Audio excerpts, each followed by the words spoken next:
로마서 2장 17절부터 29절까지 우리 한 절씩 교독하겠습니다.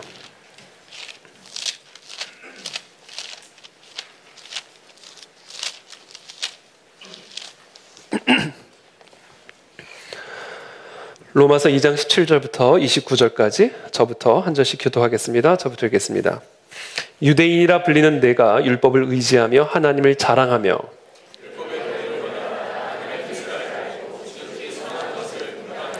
맹인의 길을 인도하는 자요 어둠에 있는 자의 빛이요 어리석은 자의 교사요 어린아이의 선생이라고 스스로 그러면 다른 사람을 가르치는 네가 네 자신은 가르치지 아니하느냐? 도둑질하지 말라 선포하는 네가 도둑질하느냐? 말하지 말라 말하는 내가 간음하느냐? 우상을 가증히 여기는 내가 신전 물건을 도둑질하느냐? 율법을 자랑하는 네가 율법을 범함으로 하나님을 욕되게 하느냐?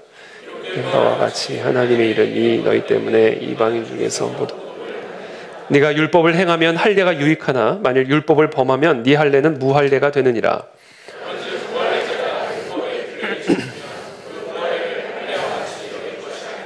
또한 본래 무할례자가 율법을 온전히 지키면 율법 조문과 할례를 가지고 율법을 범하는 너를 정죄하지 아니하겠느냐.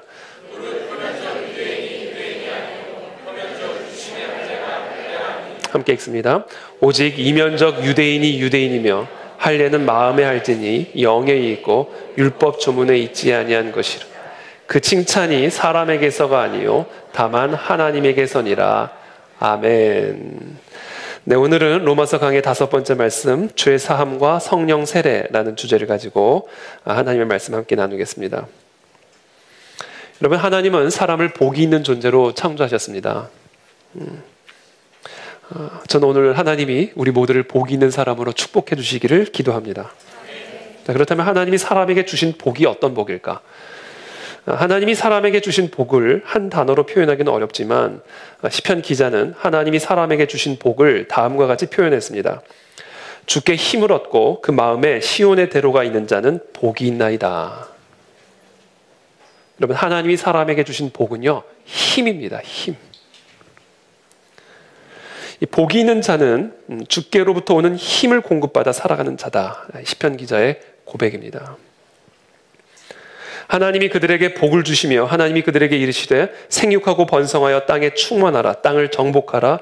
바다의 물고기와 하늘의 새와 땅에 움직이는 모든 생물을 다스리라 하시니라. 하나님이 사람에게 주신 복은 바로 생육할 수 있는 힘, 번성하여 땅에 충만할 수 있는 힘, 그래서 쭉쭉 뻗어져 나갈 수 있는 힘, 정복할 수 있는 힘, 다스릴 수 있는 힘, 하나님의 힘, 이게 바로 하나님이 사람에게 주신 복입니다. 사람은 사람의 힘으로 살아가도록 지음받은 존재가 아닙니다. 하나님의 힘을 공급받아 살아가도록 지음받은 존재입니다. 저는 오늘 그와 같은 하나님의 힘이 없는, 힘이 빠진 저와 여러분들 모두에게 공급되어지기를 예수님의 이름으로 축복합니다. 우리는 다 하나님의 힘을 받아야 돼요. 그래서 오늘 힘이 없으신 분들은 하나님에게 그 힘을 구하십시오. 정복할 수 있는 힘을 주십시오. 이 힘이 없기 때문에 우리가 정복을 당하는 겁니다. 다스릴 수 있는 힘을 주십시오. 그 힘이 빠졌으니까 자꾸 다스림을 받는 거예요. 묶을 수 있는 힘이 빠졌으니까 자꾸 묶이는 겁니다. 하나님, 오늘 이 시간 우리 모두에게 하나님의 힘을 부어주셔서 묶이는 게 아니라 묶을 수 있는 권능을 허락하여 주시고 다스림을 받는 게 아니라 다스리고 정복할 수 있는, 그래서 쭉쭉 번성해 나아갈 수 있는 그런 하나님의 복을, 힘을 오늘 이 시간 우리 모두에게 부어 주시옵소서. 근데 그러기 위한 조건이 있습니다. 그것은 바로 선악과를 먹지 말라고 하신 하나님의 말씀에 순종하는 것입니다. 선악을 알게 하는 나무의 열매는 먹지 말라. 네가 먹는 날에는 반드시 죽으리라 하시니라. 여러분, 하나님의 말씀에 불순종하게 되면 하나님의 복, 하나님의 힘을 더 이상 공급받을 수가 없게 될 것이다. 이렇게 선언하셨어요. 그 결과 사람은 죽을 수밖에 없는 존재가 된 것입니다. 슬픔을 다스릴 수 있는 힘도 없고, 두려움과 절망을 정복할 수 있는 힘도 없고, 각종 바이러스와 염증을 이기고 생육할 수 있는 힘도 없고, 외부의 위협과 공격을 이기고 번성할 수 있는 힘이 없어서 결국에는 정복당하고 지배당하고 몰리고 몰려서 결국은 곽둥고 덮고 들어가는 거예요. 사망에 이르게 되는 겁니다. 사도 바울은 이와 같은 인간의 실존을 하나님의 진노다 이렇게 설명합니다. 하나님의 진노가 사람을 위한 하나님의 복을 가로막아서 사람을 사망에 이르게 하신 것이다 라고 사도 바울은 선언합니다. 하나님의 진노가 불의로 진리를 막는 사람들의 모든 경건하지 않음과 불의에 대하여 하늘로부터 나타나나니, 하나님에 대한 불순종, 하나님의 명령에 대한 불순종으로 말미암아 하나님의 진노 아래 있게 되었고, 그 진노가 우리를 향한 하나님의 복을 가로막아, 우리를 향한 하나님의 힘을 가로막아 지배당하고 정복당하고, 그래서 결국에는 사망에 이르게 하셨다. 하나님의 진노로 사도 바울은 설명하죠.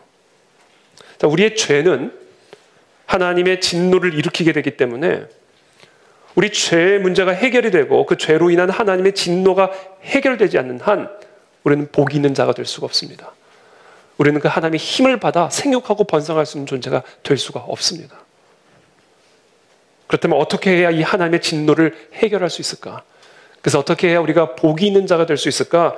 죄의 문제를 해결받아야만 합니다. 죄의 문제를 그대로 두고 하나님의 복을 받을 수가 없습니다. 구약 성경을 보면 인간이 하나님께 나아갈 때마다 제사를 드렸던 것을 알 수가 있습니다. 아벨도 제사를 드렸습니다. 태초부터 제물이나 희생물 없이는 하나님께 나아갈 수가 없었어요. 여러분 성경을 쭉 한번 보십시오. 출애굽기와 레위기와 민수기에는 번제와 희생제사에 대한 규례들, 짐승은 어떻게 잡고 피는 어떻게 뿌리고 대제사장은 어떻게 하나님이 계신 곳에 들어가 피를 어떻게 드려야 하는지에 대한 상세한 규례들이 기록이 되어 있습니다. 자, 이 모든 것들이 우리에게 가르치는 바가 뭐예요? 죄는 반드시 처리되어야만 한다는 거예요. 죄를 내버려 둔 상태에서 하나님의 복을 받을 수는 없다.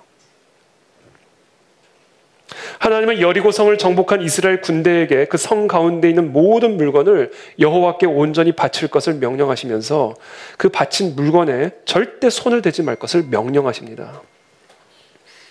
그러나 유다 지파의 자손 중 하나인 아간이 시날산의 아름다운 외투 한 벌과 은 200세겔과 50세겔의 금덩어리를 여호와의 곳간에서 가져다가 자신의 장막 안에 땅을 파놓고 그 땅 속에 감추었습니다. 아무도 볼 수 없는 그 죄. 그 후에 여호수아의 군대는 여리고 성에서의 승리를 발판 삼아 아이성을 공격합니다. 그러나 아이성에서는 여호수아의 군대가 대패를 당하게 됩니다. 왜였을까요? 어떻게 하나님의 군대가 사람의 군대에게 그렇게 대패를 당할 수 있었을까요? 하나님의 복이 떠났기 때문이에요. 하나님의 힘이 떠났기 때문입니다. 그래서 하나님의 진노가 임하게 된 것이죠. 여호수아가 옷을 찢고 하나님 앞에 울며 기도할 때 하나님이 여호수아에게 다음과 같이 말씀하십니다. 여호와께서 여호수아에게 이르시되 일어나라 어찌하여 이렇게 엎드렸느냐. 이스라엘이 범죄하여 내가 그들에게 명령한 나의 언약을 어겼으며 또한 그들이 온전히 바친 물건을 가져가고 도둑질하며 속이고 그것을 그들의 물건들 가운데 두었느니라. 그러므로 이스라엘 자손들이 그들의 원수 앞에 능히 맞서지 못하고 그 앞에서 돌아섰나니 이는 그들도 온전히 바친 것이 됨이라. 그 온전히 바친 물건을 너희 중에서 멸하지 아니하면, 그 죄의 문제를 제거하지 않으면 내가 다시는 나의 복으로 나의 힘으로 너희와 함께하지 아니할 것이다. 너는 일어나서 백성을 거룩하게 하여 이르기를 너희는 내일을 위하여 스스로 거룩하게 하라. 이스라엘의 하나님 여호와의 말씀에 이스라엘아 너희 가운데 온전히 바친 물건이 있나니 너희가 그 온전히 바친 물건을 너희 가운데서 제하기까지는, 그 명령에 대한 불순종을 제거하기까지는 네 원수들 앞에 능히 맞서지 못하리라. 온전히 바친 물건을 가진 자로 뽑힌 자를 불사르되 해결책을 말씀하시죠. 어떻게 하면 이 죄의 문제를 해결할 수 있을지, 그래서 하나님의 복이 회복될 수 있을지에 대한 대책을 말씀하십니다. 그 물건을 가진 자로 뽑힌 자를 불사르되 그와 그의 모든 소유를 그리하라. 이는 여호와의 언약을 어기고 이스라엘 가운데에서 망령된 일을 행하였음이라 하셨다 하라. 거기서 아간이 뽑힌 거예요. 여호수아가 이르되 네가 어찌하여 우리를 괴롭게 하였느냐? 여호와께서 오늘 너를 괴롭게 하시리라 하니 온 이스라엘이 그를 돌로 치고 물건들도 돌로 치고 불사르고 그 위에 돌무더기를 크게 쌓았더니 오늘까지 있더라. 여호와께서 그의 맹렬한 진노를 그치시니 이 아간의 범죄로 인한 이스라엘 백성들을 향한 하나님의 진노가 이제서야 그쳤어요. 그러므로 그곳 이름을 오늘까지 아골골짜기라 부르더라. 여러분, 하나님의 복을 받기를 원하신다면 하나님의 힘을 생육하고 정복하고 다스릴 수 있는, 묶을 수 있는 그 권능을, 하나님의 힘을 받고자 한다면 우리는 하나님 앞에서 우리의 죄를 해결해야 됩니다. 죄의 문제가 해결돼야 합니다. 하나님의 문제, 하나님의 진노가 해결이 돼야 하나님의 복이, 힘이 우리의 삶에 회복이 될 수가 있는 것입니다. 예수님이 말씀하신 탕자의 비유가 그와 같은 사실을 우리에게 가르쳐주고 있습니다. 정신을 차리고 아버지께서 돌아온 탕자는 아버지 아들이 돌아왔으니 이제 살찐 송아지도 내다 주시고 옷도 입혀주시고 반지도 끼워주십시오 라고 말씀하지 않았습니다. 아버지, 내가 하늘과 아버지께 죄를 지었사오니 지금부터는 아버지의 아들이라 일컬음을 감당하지 못하겠나이다. 나를 품꾼의 하나로 보소서. 이 탕자는 자신에게 죄책이 있다는 것을 알았어요. 그리고 이 죄책의 문제가 해결되지 않고는 아버지의 아들로서 인정받을 수 없다는 사실을 스스로 인지하고 있었습니다. 죄책의 문제가 해결되어야만 하나님의 자녀된 권세도 회복될 수 있다는 사실을 이 탕자는 인지하고 있었던 거예요. 약속의 땅에서 쫓겨나 바벨론 포로로 끌려간 이스라엘 백성들, 어떻게 하나님의 백성이 바벨론 군대에게 사로잡혀 바벨론의 포로로 끌려갈 수 있는가? 어떻게 하나님의 도성 예루살렘이 바벨론의 군대에 의해서 그렇게 철저하게 짓밟힐 수가 있게 되었는가? 이스라엘 백성들의 죄, 아간의 죄로 말미암아 하나님의 진노가 이스라엘 백성들에게 임하게 된 거예요. 그래서 하나님의 복이, 하나님의 힘이 이스라엘을 떠나게 된 겁니다. 우리의 삶도 마찬가지예요. 우리의 죄의 문제가 먼저 처리되고 우리의 죄의 문제가 먼저 해결이 되지 않으면 우리는 하나님의 진노 아래에 있게 되고 그 결과 하나님의 복과 하나님의 힘이 우리를 떠나 두려움의 포로, 염려의 포로, 정욕의 포로, 절망과 슬픔의 포로, 흑암과 사망의 저주 아래 마귀의 포로로 살다가 결국은 죽는 겁니다. 그러므로 하나님의 복이 우리의 삶에 회복이 되어 생육하고 정복하고 다스릴 수 있는 그 하나님의 힘이 지금 내 삶에 흘러들어오기 위해서는요, 가장 먼저 내 안에 아간을 처리해야 됩니다. 아간을 두고 싸울 수 없습니다. 아간을 두고 하나님의 복을 받을 수가 없습니다. 그렇다면 어떻게 해야 내 안에 아간을 처리할 수 있을까? 어떻게 해야 내 안에 있는 이 죄책의 문제를 처리할 수가 있을까? 여러분의 스스로의 힘으로 처리할 수 있습니까? 여러분 혹시 해본 적 있으세요? 여러분들의 죄의 문제를 여러분 스스로의 힘으로 한번 해결해 보려고 노력하신 적 있으세요? 여러분 머리 밀면 죄의 문제가 해결이 됩니까? 머리만 밀어지는 거죠.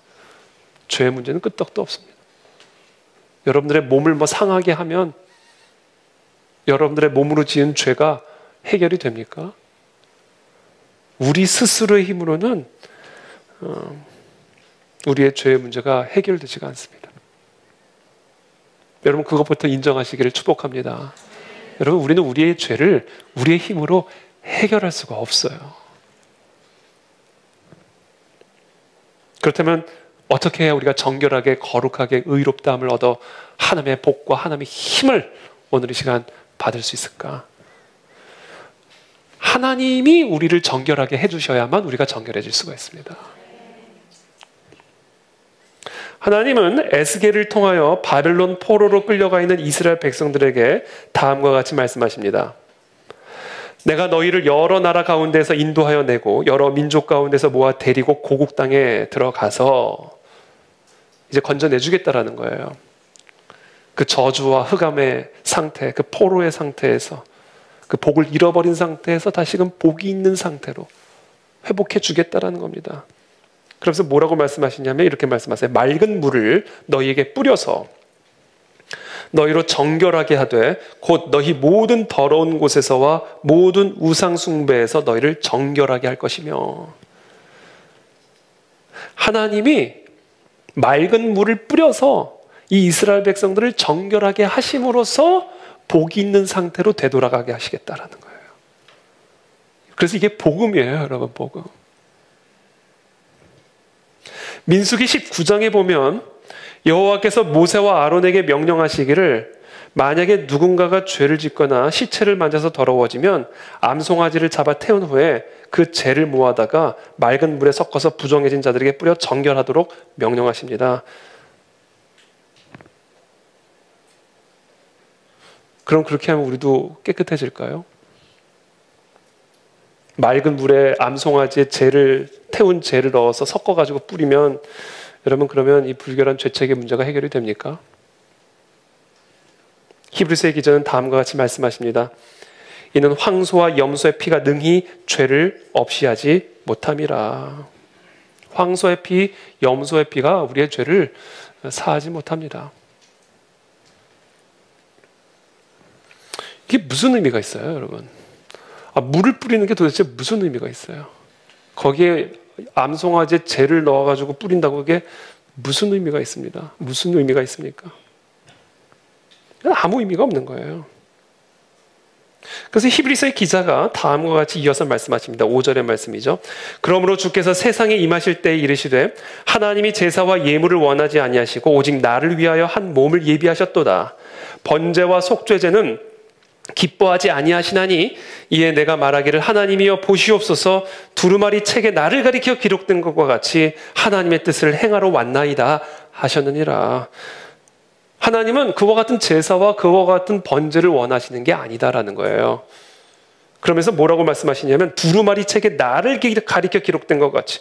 여기서 말하는 두루마리 책이라는 것은 구약의 율법들을 의미하는 것이죠. 이 구약의 모든 율법과 제사법들이 사실은 나를 가리켜 기록된 것이. 그래서 내가 그 뜻을 이루기 위해서 이 자리에 왔나이다. 위에 말씀하시기를 주께서는 제사와 예물과 번제와 속죄제는 원하지도 아니하고 기뻐하지도 아니하신다 하셨고 그 후에 말씀하시기를 보시옵소서 내가 하나님의 뜻을 행하러 왔나이다 하셨으니 그 뜻은 무엇이냐? 그 첫째 것을 폐하심은, 그 율법을 폐하심은 둘째 것을 세우려 하심이라. 그럼 그 둘째 것이 무엇인가? 그 첫째 것이 예표하고 있었던 그 둘째 제사가 무엇이냐?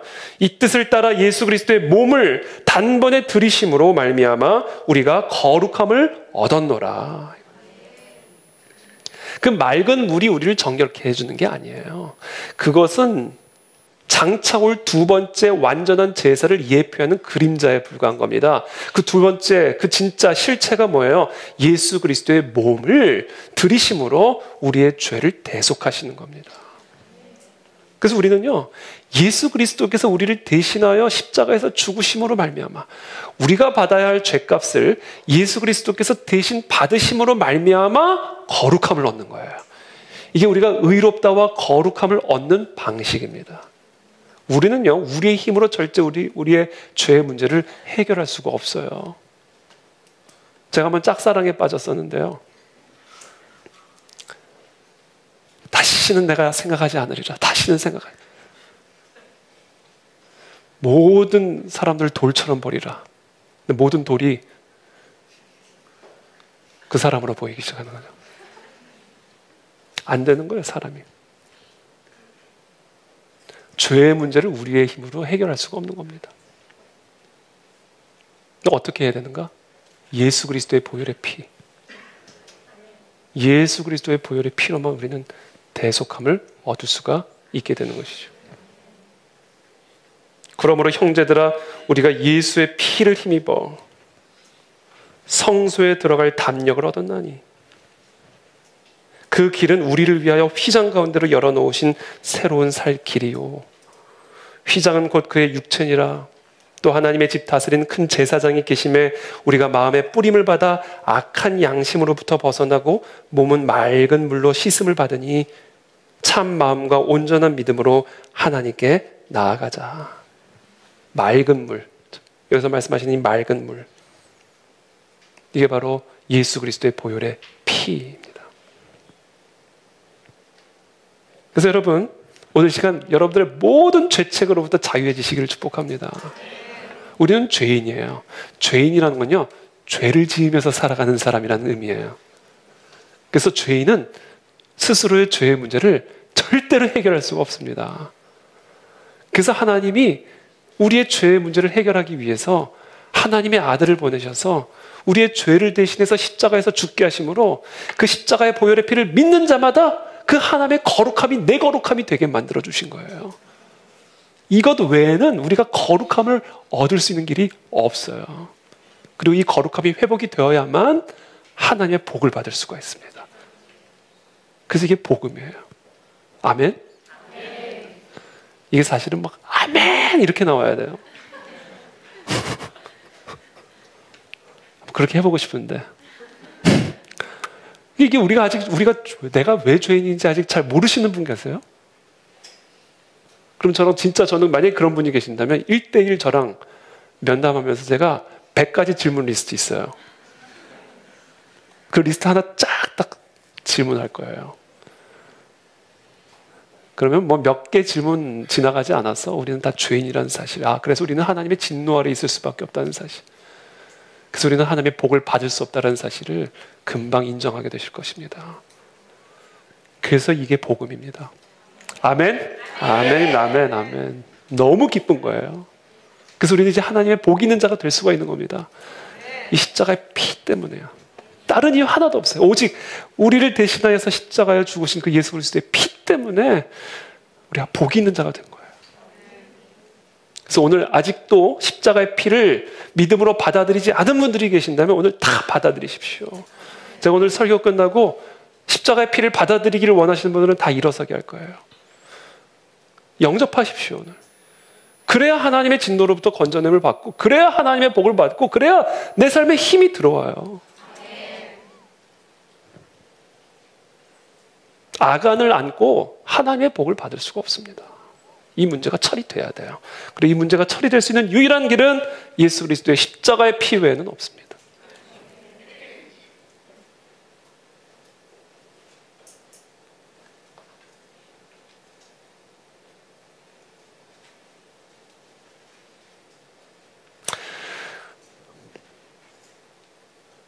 우리는 우리의 삶을 감당하기 위한 힘이 필요해요. 그렇죠? 그 힘을 잃어버렸기 때문에 지금 삶을 정복해야 할 우리가 지금 삶에 짓눌려 있게 되는 것이고, 지금 그 힘을 잃었기 때문에 생육하고 번성해야 할 우리가 어려움과 곤경의 늪에 깊이 빠져 있는 거예요. 그래서 많은 사람들이 그와 같은 삶에서 오는 긴장과 스트레스를 이겨내지 못하고 술에 의지하고 약물에 의지하고 게임에 의존하고 도박에 의존하고 그러다 보니까 해결은 안 되는데 계속 의존하게 되니까 중독에 빠지게 되고, 이걸 게임을 하면 해결이 돼야 되는데 게임을 해도 해결이 안 되니까 이제 우울증에 빠져버리게 되고 공황장애에 빠지게 되고, 그러다 보니까 정신질환, 뇌질환 시달리게 되고, 그와 같은 압박과 시달림으로 인해서 신장질환, 폐질환, 다양한 육체적 질병에 시달리게 되고, 다른 사람들과의 관계도 다 깨지고, 그러니까 결국 사는 게 아닌 삶을 살다가 사망에 이르게 되는 저주 가운데 있는 거예요. 그게 다 뭐 때문이라고요? 내가 안고 있는 그 아간 때문이라고요. 그리고 그 아간의 문제를 해결할 수 있는 단 하나의 길을 하나님이 가르쳐 주셨다고요. 십자가의 피를 붙잡으라는 거예요. 십자가의 피. 그러면 그 순간 여전히 죄인이지만 죄 없다함을 받게 된다.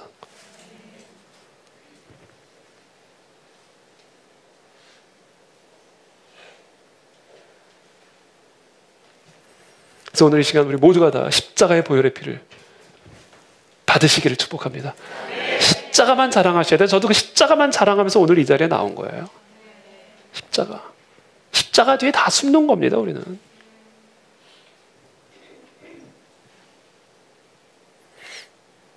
그래서 저도 십자가 목걸이를 좀 매야 되나. 목걸이가 중요한 게 아니에요. 내 마음의 중심의 고백이 십자가만을 노래하고 십자가만을 높이고 십자가만 자랑하는 거죠. 그때 하나님의 복이 흘러들어오고 하나님의 힘이 흘러들어오는 겁니다.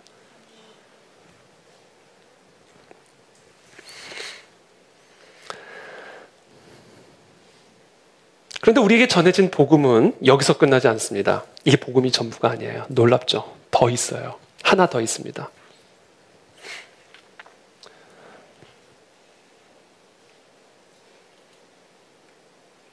하나님은 우리의 죄의 문제를 해결하기 위해서 죄 사함과 하나님과의 화목이라고 하는 이 복음의 첫 번째 단계에서 멈추지 않으시고 우리의 죄 사함과 하나님과의 화목을 이루신 다음에는 우리로 하여금 죄를 짓게 만드는 그 원인 자체를 다루십니다. 복음은 거기까지 포함이 돼요. 그렇다면 우리가 죄를 짓는 행위의 그 원인, 우리의 죄의 그 원인이 어디 있을까요? 예레미야서 17장 9절부터 이렇게 말씀하십니다. 만물보다 거짓되고 심히 부패한 것은 마음이라. 누가 능히 이를 알려오마는 나 여호와는 심장을 살피며 폐부를 시험하고 각각 그의 행위와 그의 행실대로 보응하나니. 여러분, 우리의 행위는요, 우리의 마음으로부터 나오는 거예요. 우리의 마음이 부패했기 때문에 우리의 행위가 부패하게 되는 겁니다. 그래서 여러분, 눈 뽑아보세요. 문제 해결되나? 팔 잘라보세요. 해결되나? 아니에요. 마음이 해결되지 않는 한 팔 자르고 다리 자르고 눈 뽑아도 아무 문제도 해결되지 않아요.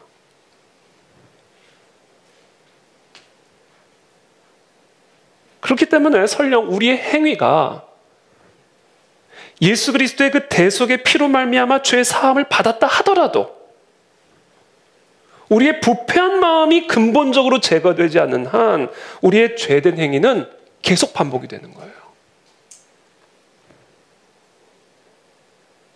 그래서 하나님의 복음은 우리의 행위의 죄를 용서하는 것으로 끝나지 않아요. 그게 다가 아니에요. 그와 같은 죄된 행위의 근원이 되는 우리의 부패한 마음을 새롭게 하시는 일까지 하나님이 주도적으로 함께 이루어 가십니다. 이게 복음이에요. 마치 우리의 죄책의 문제를 내 스스로의 힘으로는 절대로 해결할 수 없는 것처럼 우리 스스로의 힘으로는요, 우리의 이 부패한 마음을 새롭게 할 수가 없어요.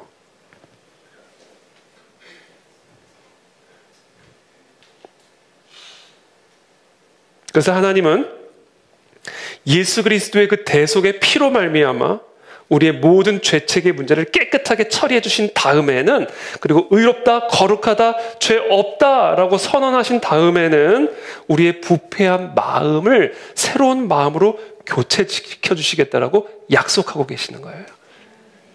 이 모든 일을 누가 하신다고요? 하나님이 하시는 거라고요. 우리가 하는 게 아니에요. 하나님이 하시겠다라는 겁니다. 그럼 어떻게 그 일을 행하실까? 우리의 죄의 문제를 해결하는 것은 예수 그리스도를 보내셔서 십자가에서 죽게 하심으로 우리의 죄의 문제를 해결하셨다면, 이제 우리의 부패한 마음을 새 마음으로 바꿔주시기 위해서 하나님은 어떤 일을 하시겠다라는 것인가? 성령을 보내주시겠다. 성령. 죄사함과 성령 세례, 이게 완전한 복음이에요. 또 새 영을 너희 속에 두고, 에스겔을 통해서 하나님이 하시는 말씀이죠. 맑은 물로 우리를 정결하게 하신 다음에는 또 새 영을 너희 속에 두고 새 마음을 너희에게 주되 너희 육신에서 굳은 마음을 제거하고 부드러운 마음을 줄 것이며, 또 내 영을 너희 속에 두어 너희로 내 율례를 행하게 하리니 너희가 내 규례를 지켜 행할지라. 여러분, 우리가 하나님의 율례를 지켜 행할 수가 없다니까요. 죄인은요, 죄를 짓는 사람이에요. 그게 우리가 하는 일입니다. 그래서 우리는 하나님의 율례를 지켜 행할 수가 없는 존재예요. 하려고도 하지 마세요. 우리는 못하는 존재예요. 하나님이 해주셔야만 합니다. 그 방법으로 주신 게 뭐예요? 성령을 보내주셨다는 거예요. 그래서 하나님이 하나님의 영을 우리 속에 두셔서 우리의 부패한 마음을 제거하시고 우리로 하여금 하나님의 율례를 지켜 행하고 싶은 마음을 주시겠다라는 거예요. 그럼 마음이 오면 우리는 하는 거예요. 마음이 안 오면 우리는 아무것도 할 수 없는 존재입니다. 우리가 하지만 우리가 하는 게 아니에요. 마음을 주신 분이 하시는 거지.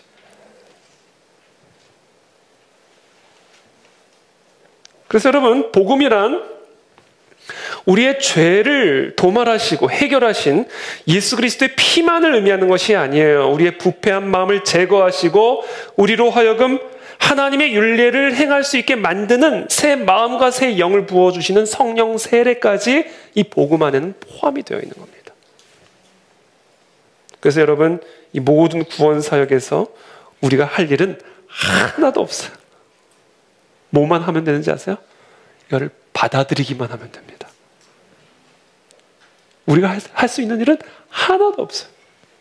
죄의 문제를, 죄책의 문제를 해결하기 위해서도 그렇고, 우리의 부패한 마음을 새 마음으로 바꾸어 하나님의 율례를 행하게 하기 위해서도 그렇고, 우리가 할 수 있는 일은 하나도 없어요. 뭐만 하면 돼요? 하나님이 우리를 위해서 행하신 이 일을 받아들이기만 하면 됩니다. 그건 못합니까? 그건 못하면 지옥 가야 돼요. 그건 못하면 지옥 가야 돼요.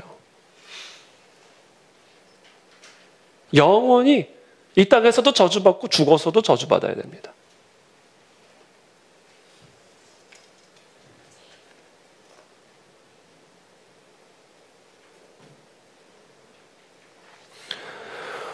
오늘 본문은 유대인에게는 떨리는 경고임에 틀림이 없습니다. 유대인 자신들이 혈통적으로 아브라함의 자손이라는 사실과 또 육체의 할례를 가지고 있다는 사실로 인해서 하나님의 축복을 받기에 합당한 의인, 거룩한 자라고 스스로 믿었어요. 그래서 내가 천국에 못 가면 누가 가냐? 여러분, 이건 진짜 위험한 생각이에요. 야, 내가 천국 가면 다 갈 수 있다 이래야지. 내가 아니면 누가 가냐? 이건 지옥에 가까운 소리예요. 유대인이 그런 사람들이었어요.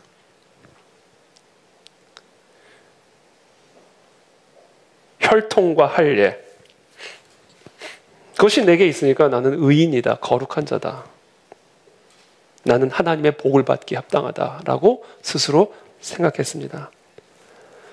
그러나 사도 바울은 오늘 본문을 통해서 이 하나님의 축복을 받는 진정한 하나님의 백성, 진정한 유대인이 되는 것은 혈통의 문제도 아니요 할례의 문제도 아니라 바로 행위의 문제라는 사실을 언급합니다. 하나님의 율법대로 행해야, 하나님의 명령대로 순종해야 하나님의 복을 받을 수 있다는 사실을 창세기 1장, 2장, 3장에 나오는 그 말씀을 사도 바울은 유대인들에게 다시금 말씀하고 있는 거예요. 선과 악을 알게 하는 나무의 열매를 먹지 마라. 먹으면 반드시 죽으리라. 그렇죠? 그게 오늘 17절부터의 말씀입니다. 유대인이라 불리는 네가 율법을 의지하며 하나님을 자랑하며 율법의 교훈을 받아 하나님의 뜻을 알고 지극히 선한 것을 분간하며 맹인의 길을 인도하는 자요 어둠에 있는 자의 빛이요 율법에 있는 지식과 진리의 모본을 가진 자로서 어리석은 자의 교사요 어린아이의 선생이라고 스스로 믿으니, 스스로 그렇게 믿고 있는 거야. 야, 내가 천국 못 가면 누가 가냐? 이게 유대인의 생각이었어요. 왜? 유대인들에게는 혈통이 있었어요. 믿음의 가문이죠. 두 번째, 할례가 있었어요.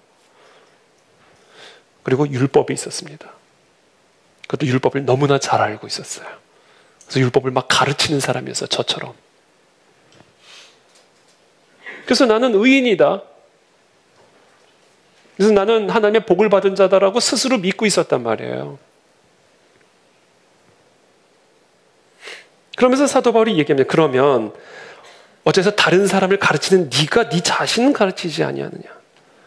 도둑질하지 말라 선포하는 네가 도둑질하느냐? 간음하지 말라 말하는 네가 간음하느냐? 우상을 가증히 여기는 네가 신전 물건을 도둑질하느냐? 율법을 자랑하는 네가 율법을 범함으로 하나님을 욕되게 하느냐? 기록된 바와 같이 하나님의 이름이 너희 때문에 이방인 중에서 모독을 받는도다. 그러면서 이렇게 말씀하시죠. 네가 율법을 행하면 할례가 유익하다. 그러나 만일 율법을 범하면 네 할례는 무할례가 되느니라. 아무 의미가 없다. 그런즉 무할례가 율법의 규례를 지키면 이방인을 의미하는 거겠죠. 할례를 받지 않은 사람이 율법을 지키면 그 무할례를 할례와 같이 여길 것이다. 본래 무할례자가 율법을 온전히 지키면 율법 조문과 할례를 가지고 율법을 범하는 너를 정죄하지 아니하겠느냐. 그러니까 쉽게 말하면 율법이 없는 이방인, 그러나 율법을 지키는 그 이방인이 율법을 지키지 않는 너 유대인을 정죄하게 될 것이다. 이게 결국 무슨 얘기예요? 여러분, 할례가 뭡니까? 할례는 하나님의 백성이라는 사실을 알려주는 육신의 표지예요. 육신적인 표지입니다. 그래서 유대인들은 할례를 받으면 자신이 하나님의 백성이라는 사실이 확증되는 것이고, 따라서 하나님의 복을 받을 것이라 생각했어요. 그러나 그렇지 않다라고 바울은 설명합니다.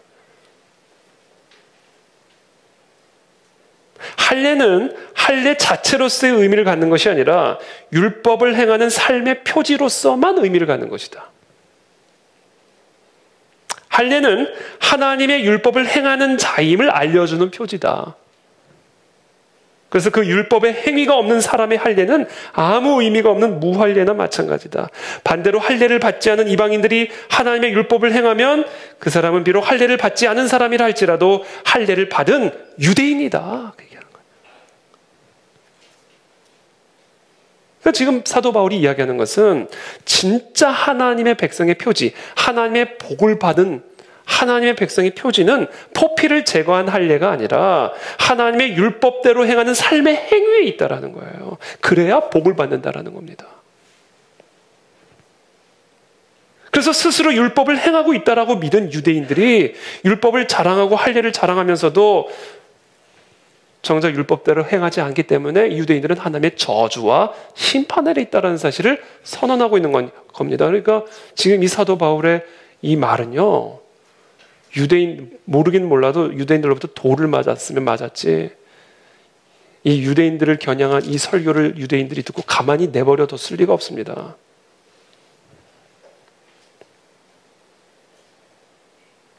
그러면서 사도 바울이 계속해서 28절, 29절에 이렇게 말합니다. 함께 읽겠습니다. 시작.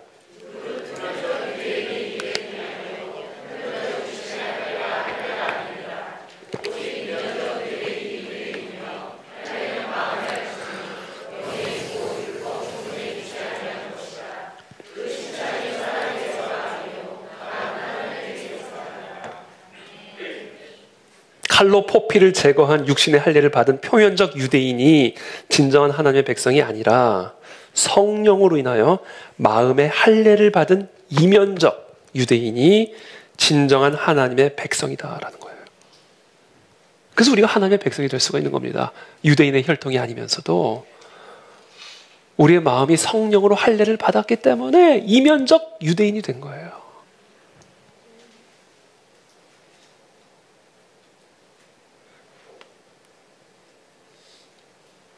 그러므로 우리 모두가 하나님의 복을 받는 하나님의 백성이 되기 위해서 우리 모두가 받아야 할 할례는 바로 마음의 할례요. 이 마음의 할례는 오직 성령으로 말미암아 받을 수 있게 되는 것이며, 성령으로 말미암는 이 마음의 할례를 성령 세례라고 부르는 겁니다. 성령 하나님이 내 안에 들어오셔서 내 모든 부패한 행위의 근원이 되는 부패한 마음을 제거해 주시고 새로운 마음으로 바꾸어 주시는 거예요. 그렇게 함으로써 우리가 율법을 순종할 수 있는 힘을 갖게 되는 겁니다. 그래서 우리가 하나님의 복이 있는 자가 될 수가 있는 거예요.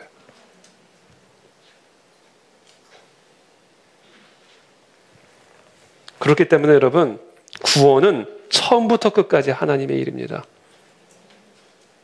예수 그리스도의 복음은 저와 여러분들 스스로 그리스도인이 되라고 요구하지 않습니다. 스스로 삶을 바꾸라고 요구하지도 않습니다.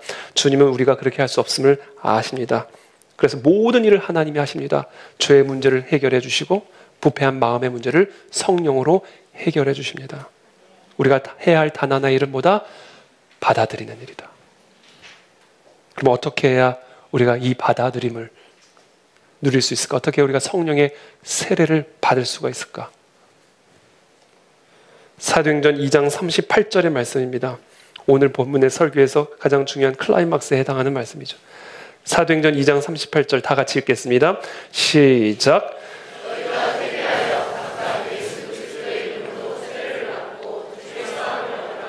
그리하면 성령을 선물로 받으리니.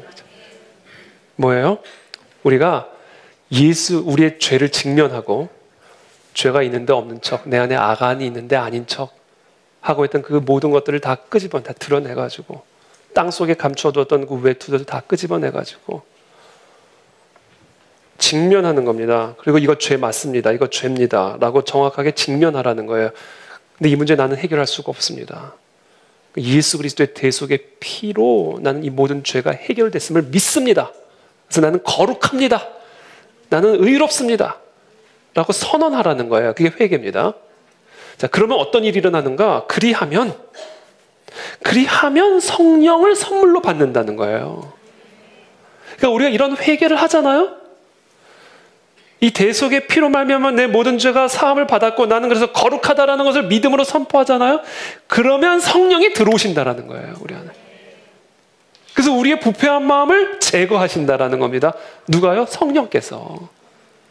그래서 저와 여러분들이 오늘 해야 할 일이 뭐냐면요, 우리의 모든 죄들을, 아간을 다 끄집어내가지고 직면해야 돼요. 그리고 예수 그리스도의 대속의 피로만 이 모든 죄책을 해결할 수 있음을 선언하시고, 예수 그리스도의 십자가의 피로 말미암아 내가 의롭다, 거룩하게 되었음을 선언하셔야 돼요. 그걸 진짜로 믿으셔야 돼요. 진짜로 나는 거룩하다 믿으셔야 돼요. 그러니까 저도 나왔어요, 오늘. 이거 못 믿었으면 못 나옵니다. 저 도망가지, 어디. 매주 여행 다니지. 우리가 그리스도인이다 라고 이야기를 할 때는요, 이 십자가의 은혜를 붙들지 않고는 우리가 감히 그리스도인이라 말할 수가 없는 거예요. 이 유대인이 어떻게 유대인이라고 말할 수가 있어요? 다 착각하고 사는 거지. 다 착각하는 거잖아요. 율법을 가르치면서 율법을 범하고 있으니, 그러면서 자기는 의롭다 생각. 이제 우리가 그런 식의 신앙생활을 하고 있는 거란 말이에요.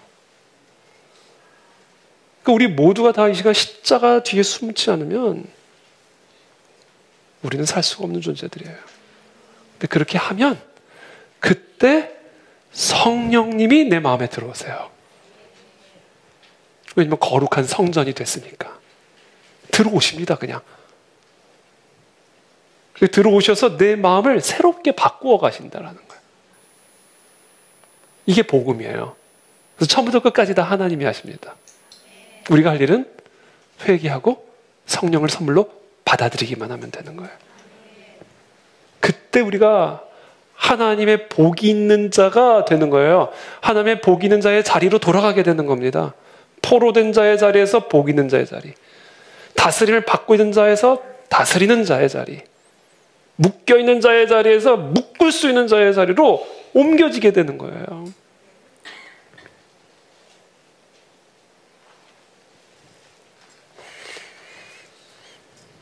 그러면 오늘 저와 여러분들이 그 일을 하기를 원합니다.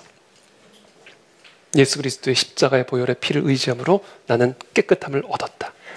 내가 무슨 죄를 저질렀어도 죄의 내용이 중요하지 않고, 죄의 리스트가 중요하지 않고, 죄의 개수가 중요하지 않아요. 다 똑같아요. 우리가 무슨 죄를 저질렀어도 예수 그리스도의 대속의 피가 나를 거룩하게 만들었다 라고 진짜 믿으셔야 돼요.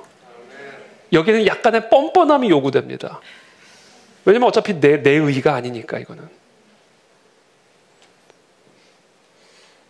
그때 성령님이 들어오셔서 우리의 부패한 마음을 제거하시고 새롭게 바꾸어 가시는 것들을 경험하게 되는 것이죠.